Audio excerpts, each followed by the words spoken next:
অষ্টম দিন রাস্তায়, একটা ঘন্টা রাস্তায় থাকা যায় না, সেখানে আমরা আজকে 8 দিন ধরে রাস্তায় বাচ্চা নিয়ে আসেন, কষ্টকে দেখার নেই, কতক্ষণ রোদের মধ্যে থাকেন, দেখেন কেমন লাগে।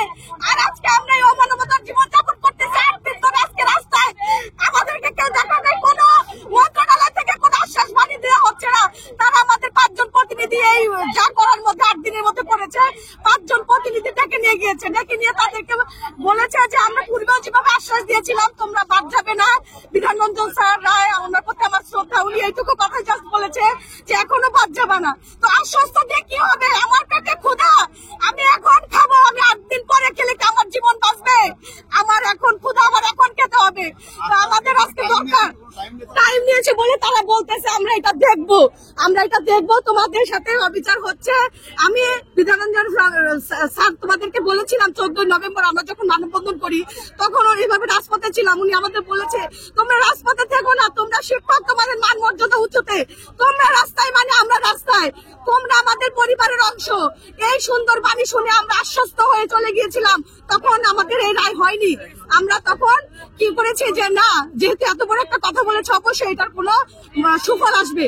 কিন্তু যখন দেখলাম যে রায় 6 ফেব্রুয়ারি রায় দেয় হাইকোর্ট যে আমাদের এই নিয়োগ প্রক্রিয়া বাতিল, তখন থেকে আজকে 8ম দিন আমরা রাস্তায় আমরা আন্দোলন করতেছি। কিন্তু আমাদের শুধু আশ্বস্তই করা হচ্ছে, যদি এটা পুরোদমে কার্যপ্রক্রিয়া করে আমাদেরকে আমাদের প্রতি দরদ থাকতো, আমাদের প্রতি যদি তাদের মায়া হতো, তাহলে কেন আমাদের অবিচার, কেন আমাদের প্রতি সুন্দর বিচার করা হচ্ছে না? শুধু আশ্বস্ত করছে, আশ্বস্ত বাদী শুনে কি আপনারা কেউ সরবেন? আপনার ন্যায্য অধিকার, আমাদের ন্যায্য অধিকার, সেটা আমরা কেন আমরা এটা এভাবে চলে যেতে দিব? তাই আজকে আমরা পুলিশের জল কামান খাই, আমাদের ভাইদের উপর লাঠি চার্জ করে, আমরা মার খাই, আমরা দৌড়াই, আমাদের জেলে নিয়ে যায়, আমরা কত রকম হয়রানির শিকার হচ্ছি। মিডিয়ায় দেখতেছে আমাদের পরিবার, আত্মীয় স্বজন আমাদের উপর হাসি ঠাট্টা করতেছে। কেন এই অবিচার, কেন আমাদের সাথে হচ্ছে? আমরা কি শিক্ষক না? আমরা তো পড়াশোনা করে সুন্দরভাবে আমরা আজকে টিকেছি, আমাদের সরকারি আমাদের সুপারিশপ্রাপ্ত করেছে। যখন রেজাল্ট দেয় নাই তখন তো আমরা বলি নাই যে কোটায় দাও বা বিধিমালায় দাও বা এমুক ভাবে দাও, সরকারই দিয়েছে। আইনি জটিলতা যাতে না থাকে সেজন্য আইন মন্ত্রণালয়, জনপ্রশাসন মন্ত্রণালয় এবং অধিদপ্তর সমন্বয়ে এটা 31 অক্টোবর আমাদের রেজাল্ট দেয়। রেজাল্ট দিলে আমরা চূড়ান্ত ভাবে নিয়োগপ্রাপ্ত হই এবং আমাদের মেডিকেল, আমাদের স্বাস্থ্য সনদ, আমাদের পুলিশ ভেরিফিকেশন, আমাদের 15,000 করে টাকা লেগেছে, কত কষ্ট করে এই বাচ্চা রেখে। আমি টাঙ্গাইল থেকে, আমি বাসা থেকে আমার টাঙ্গাইলের দূরত্ব, আমার প্রতিদিন 150 টাকা ভাড়া লাগে শুধু যাতায়াতে। আমি 15,000 টাকা আমার স্বামীর কাছ থেকে চেয়ে নিয়ে আমি অনেক কষ্ট করে আমি এই গাদা পেপারস এবং মেডিকেল করি। শুধু আমি না, আমার মতো ভাই বোন সবাই করে। অ্যাপ্রক্স 1 কোটি টাকার মতো খরচ হয়েছে 6,531 জনের। এই দায়ভারকে নেবে? আমরা আর্থিক ভাবে ক্ষতিগ্রস্ত না, আমরা সামাজিক ভাবে হয়ে প্রতিপন্ন। অমুকে বলে তোমাদের চাকরি হয়েছে, কয় জয়নিং, কবে জয়নিং, কোথায় বসতে, এইসব বলে আমরা কিছু বলতে পারি না। আজকে অনেক ভাই বোন আশায় 5ই ডিসেম্বর আমাদের জয়নিং এ হওয়ার কথা ছিল, ওই আশায় অনেক ভাই বোন তারা তাদের পূর্বের চাকরি ছেড়ে দিয়েছে। আজকে তারা অমানব জীবনযাপন করতেছে, মানবতার জীবনযাপন করতেছে, তাদের কাছে টাকা নাই। তারা আজকে কেন রাস্তায় আমাদের এত অসম্মান করার পরেও আমরা কেন পুলিশের ধাওয়া কেউ আমরা আজকে এখানে আছি? আপনারা বোঝেন না সরকার আমাদের প্রতি কেন মায়া করতেছে না? আমরা তো শিক্ষক, আমাদের তো অধিকার আদায়ের জন্য আমরা আসছি, আমাদের কেন আজকে এত লাঞ্ছনা গঞ্ছনা? এটা আমি মেনে নিতে পারতেছি না, আমার বাচ্চা নিয়ে আমি এত কষ্ট করতে পারতেছি না। হয় আমাদের মেরে ফেলুক, না হয় আমাদের অধিকার আদায় করুক, আমাদের অধিকার দিয়ে দেওয়া হোক। আমরা সম্মান চাই, আমরা সম্মানের সাথে বাঁচতে চাই, বাঁচার কিছু বলতে চাই। আমাদেরকে বলছে 19 বিধিমালা অনুসারে আমাদের নিয়োগ হবে, কারণ এই নিয়োগটা 2023 সালে জনপ্রশাসন মন্ত্রণালয়ে বলেছেন যে এখানে নতুন প্রজ্ঞাপনটা নতুন সার্কুলার ক্ষেত্রে জারি হবে। সেক্ষেত্রে আমাদের যেহেতু 2023 সালের সার্কুলার, সেক্ষেত্রে আমরা কিন্তু এই প্রজ্ঞাপনটা পাচ্ছি না। তাহলে কেন এই প্রজ্ঞাপন আমাদের 3য় ধাপে জারি করা হলো? বিধিমালা সংস্কার না করা পর্যন্ত কোনো প্রজ্ঞাপন জারি হওয়ার কথা না, কারণ প্রাথমিক একটা বিধিমালা অনুযায়ী চলে। কিন্তু যেখানে বিধিমালা সংস্কার করা হয় নাই, সেখানে প্রজ্ঞাপনটা কি করে জারি হলো? রাষ্ট্রের কাছে আমার প্রশ্ন, আপনারা বিধিমালা সংস্কার না করে 3য় ধাপে কিভাবে আপনারা নিয়োগ দিয়ে দিলেন প্রজ্ঞাপন অনুযায়ী? এটা কেন প্রজ্ঞাপন অনুযায়ী নিয়োগ হলো? বিধিমালা সংস্কার না করে কি প্রজ্ঞাপন অনুযায়ী নিয়োগ দেওয়া যায়? কোথায় বিধিমালা সংস্কার করছে জনপ্রশাসন মন্ত্রণালয়? এমনকি হাসনা তো বলছে যে পুরাতন চাকরি যারা 2023 সালের বা প্রজ্ঞাপনের আগের চাকরিগুলো নতুন প্রজ্ঞাপনের ক্ষেত্রে জারি হবে না। তাহলে এটা তো পুরাতন প্রজ্ঞাপন, তাহলে নতুন প্রজ্ঞাপনের ক্ষেত্রে জারি কেন হলো? ওরা নিজেরাই বলছে। জি জি, অবশ্যই সরকারের। তাহলে কেন আমাদেরকে নিয়োগ দিল? আর সুপারিশ করার পরে এত কেন হেনস্থা করা হলো? আমরা তো সামাজিক ভাবে, পারিবারিক ভাবে সব জায়গায় আমরা হেনস্থা হচ্ছি। আজকে আমরা রাস্তায় দাঁড়িয়ে মার খাচ্ছি।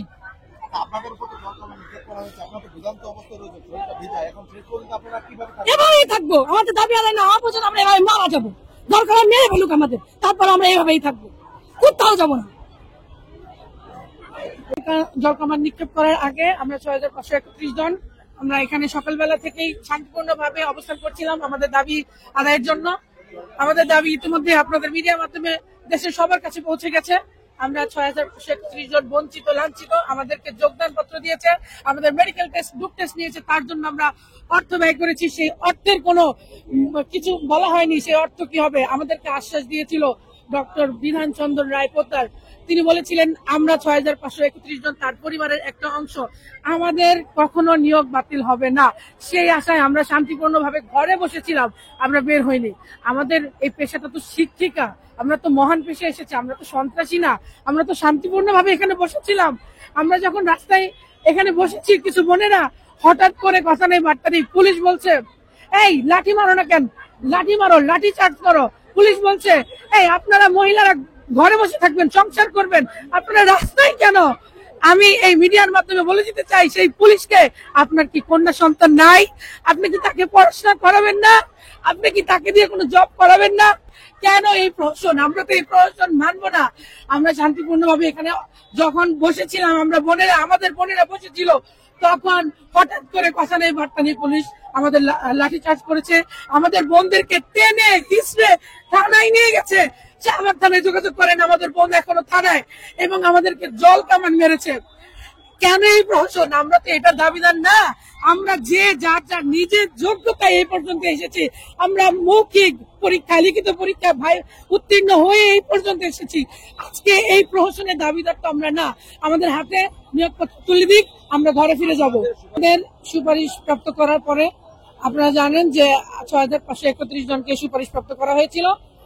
এর মধ্যে মাত্র 31 জন যারা এই পরীক্ষায় উত্তীর্ণ হয়নি, অর্থাৎ অকৃতকার্য, তারা একটা রিট করে।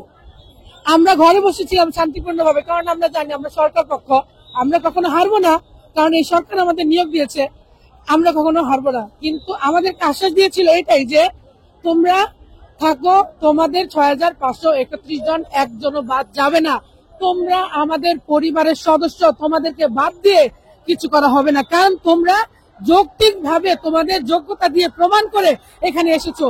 কিন্তু সেই আশ্বাস ভঙ্গ করেছে। আমরা স্পেসলেস, এখানে আমরা কি বলবো? আমাদের দেখে জল কামান দিছে, লাঠি পেটা করছে, অনেকে জামা কাপড় ছিঁড়ে গেছে, কয়েকজন আপু ভাইয়াদের ধরে নিয়ে গেছে। আমরা এখানে আসছি আমাদের বৈধ অধিকার, মানে বৈধ ভাবি বলবো না, আমি অধিকার বলবো, বৈধ অধিকার আদায়ের জন্য এসেছিলাম।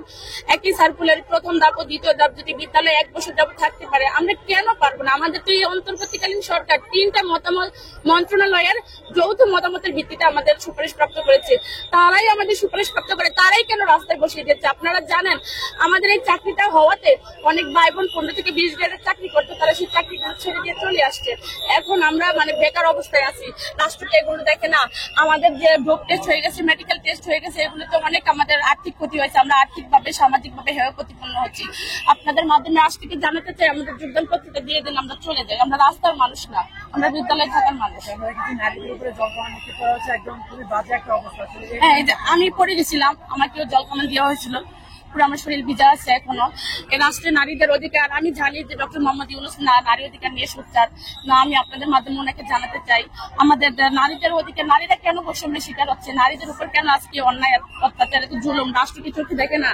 আমাদের পক্ষে নিয়ে কেউ একজন আসুক, সমন্বয়কদের বলুন এসে আমাদের সাথে কথা বলতে, রাষ্ট্র থেকে কাউকে পাঠান আমাদের সাথে।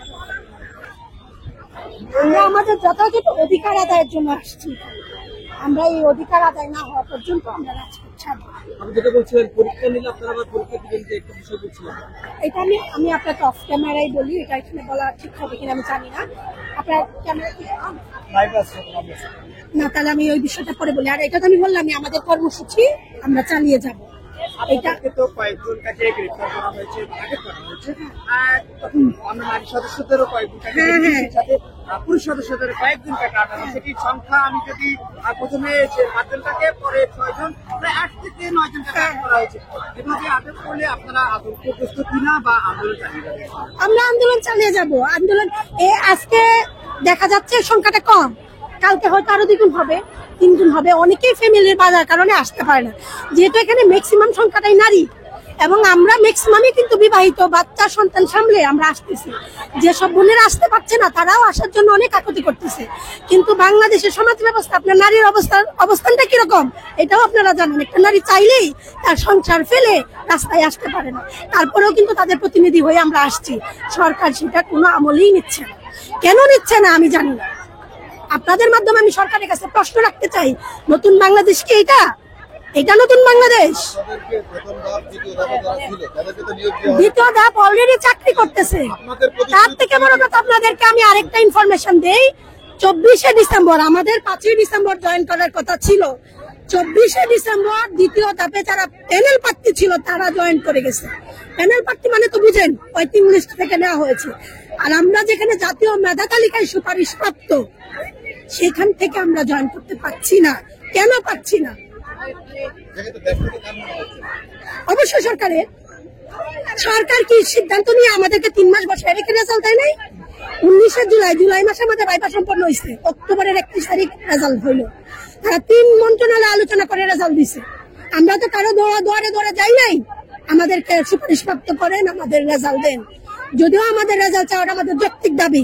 আমরা পরীক্ষা দিয়েছি, দীর্ঘ 1 বছরের একটা প্রসেসিং থাকে। আমরা প্রিলি পরীক্ষা দিলাম, ভাইবা দিলাম, দিয়ে এখন আমরা 1 বছর যাবত বেকার বসে আছি। কেন? সুপারিশ প্রাপ্ত হয়ে গেছে অলরেডি 4 মাস, 5 মাস চলে। জলকামান নিক্ষেপ করা হয়েছে, জলকামান নিক্ষেপ করা হয়েছে, শুকাইছে আমরা। তারপরে আবার জলকামান নিক্ষেপ করা হয়েছে, কতদিন আপনারা দেখেছেন। আবার ভিজেছি, আবার শুকাইছি এবং রাত পর্যন্ত আমরা অবস্থান করছি। আমরাও কঠোর অবস্থানে যাব। আমাদের 6531টা পরিবার কি মানসিক যন্ত্রণার মধ্যে দিয়ে যাচ্ছে এটা শুধু আমরা জানি। দরকার হলে আমাদের সব পরিবারের সবাই মিলে এখানে অবস্থান করবে। 9 দিন যাবত একই কাজ করতেছি। সরকার শুধু আশ্বাস দেয়। আশ্বাস কি? ধরেন আপনি কারো কাছে 5,000 টাকা দিয়ে দিচ্ছেন, এখন আপনি তার কাছে পায়ের কাছে বলেছেন ভাই 5,000 টাকা দিয়ে, 5,000 টাকা দিয়ে, এরকম ভাবে বলছেন 5,000 টাকা দিয়ে। তো আমরা হচ্ছে পাও না, মানে আমি টাকা পাই তার কাছে। সরকার যেমন আমাদের চাকরি নিয়ে ছিঁড়ে নিয়ে গেছে, এখন আপনার কাছে আমি চাকরি পাই, আপনি এখন চাকরি দিবেন। তার পায়ে হাত ধরতেছে, স্যার আমাদের চাকরিটা প্লিজ। এরকম 10 দিন করতে করতে যখন আমাদের ধৈর্যের বাঁধ ভেঙে গেছে, এরকম আমরা প্রতিনিয়ত শাহবাগ ব্লক করি, এখানে ব্লক করি, ওইখানে ব্লক করি, কোনো কিছু সরকারের টনক নড়ে না। কিন্তু আজকে আশা করবো আমার এই জানাময় বক্তব্যের মাধ্যমে সরকারের অবশ্যই টনক নড়বে। ইউনূস সরকার, আপনাকে বলতে চাই, আপনাকে যথেষ্ট পরিমাণ শ্রদ্ধা করি, কিন্তু আপনাকে মনে রাখতে হবে প্রাইমারি শিক্ষকের চেয়ে আপনি বড় না। আপনি কোনো না কোনো প্রাইমারি শিক্ষকের কাছ থেকে পড়েছেন। আপনি কি জানেন আপনি প্রাইমারি স্কুলে স্যারদের সালামও করবেন যদি সে বেঁচে থাকে? এক সময় তাই করতেন। আজকে সেই জাতির শিকড়টাকে উপরে ফেলে দিয়েছেন। আজকে আমার অনেক রাগ, ঘৃণা, ক্ষোভ থেকে এইসব কথা বলতে হচ্ছে। প্রাইমারি শিক্ষক মানে জানেন না কত বড় উঁচু জাতি সে, কত সম্মানের। একটি বাচ্চাকে যখন জন্ম দিয়ে বাপ মা তার শিক্ষকের কাছে পাঠায়, তার নাক দিয়ে সিঙ্গেল পরে, চুল উল্টা পাল্টা থাকে, মাথায় ময়লা, চোখে ময়লা, সব জায়গায় ময়লা, তার শিক্ষক এগুলো পরিষ্কার করে তাকে শিখায়, বাবা ক, এটা খ, এটা গ, এটা ঘ। বাবা শিক্ষক দেখলে সালাম করবা, বাবা শিক্ষক দেখলে তোমার উঁচু স্থানে রাখবা, বাবা সমাজে ঝগড়া করবা না, মারামারি করবা না, কটু কথা বলবা না, কারো মনে কষ্ট দিবা না। আজ জাতি আমাদেরকে শিখাইলো যে মারামারি কর, জ্ঞানজাম কর, তাহলে তোর চাকরি দিব। তাহলে এ কেমন সরকার? সরকার আসলে ধ্বংস হয়ে যাবে, এই পুরো দেশই ধ্বংস হয়ে যাবে যদি প্রাইমারি শিক্ষকদের উপরে অত্যাচার করা হয়। এটা প্রত্যেকটা প্রাইমারি শিক্ষকের মানুষের অভিশাপ। আপনাদের দ্বিতীয় ধাপ, প্রথম ধাপে যে চাকরি হয়েছে, আপনাদের তৃতীয় ধাপ যারা এদেরকে কি প্রতিশ্রুতি দিয়েছিল? শোনেন, আমি একটা কথা বলি, আমি শুরুতেই বলছি যে যার কাছে আমি 5,000 টাকা পাই তার কাছে আমি প্রতিদিনই যাব। সে বলবে আচ্ছা ভাই ঠিক আছে, দিব। ওই সরকারও তাই বলতেছে, হ্যাঁ দিব, কিন্তু ওই টাকা আর দেওয়া হয় না, ওই টাকা ওনার কাছে রয়ে যায়। ও চাকরি আর ফেরত দেবে না, উনি শুধু তাল বাহানা খুঁজতেছে। কিন্তু আজকের পর থেকে আমি সরকার আপনাকে একটা কথা বলতে চাই, আপনি যদি তাল বাহানা করেন তাহলে সমগ্র জাতি, সমগ্র বাংলাদেশ আমার পক্ষে চলে আসবে। সমগ্র জাতি আপনাকে ধিক্কার দিবে। এই কথা আপনি বিদেশে যখন শুনবেন, আমার কথা মনে পড়বে যে আমি আপনাকে এই কথা বলেছি। আর সহ্যের বাদ ভেঙে গেছে, আর পারছি না। সমাজ আমাদেরকে ধিক্কার দেয় শুধুমাত্র আপনার জন্য। আপনি এটা দেখবেন এবং বলবেন যে ওদের চাকরিটা দিয়ে দে। যদি আপনার কাছে দয়া চাই, ভিক্ষা চাই আমাদের চাকরিটা, প্লিজ ফাইজলামি করবেন না। পুলিশ তো আপনাদের উপর পদক্ষেপ নিয়েছে এবং জলকামান নিক্ষেপ করছে। এরপরে যদি আরো বড় পদক্ষেপ নিয়ে সেক্ষেত্রে আপনাদের করণীয় কি থাকবে?